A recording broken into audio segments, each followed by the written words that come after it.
আসসালামু আলাইকুম, hello guys.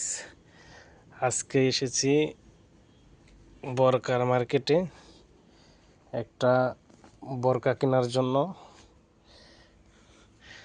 আপনারা অবশ্য কমেন্ট করে জানাবেন কোন বরকাটা আপনাদের ভালো লাগছে। অবশ্য এটিগুলা সব সৌদি বরকা, সৌদির মহিলারা পরে। এটা সাইডে লাগাইছে, এই যে হাতা, অনেক স্যাম্পল।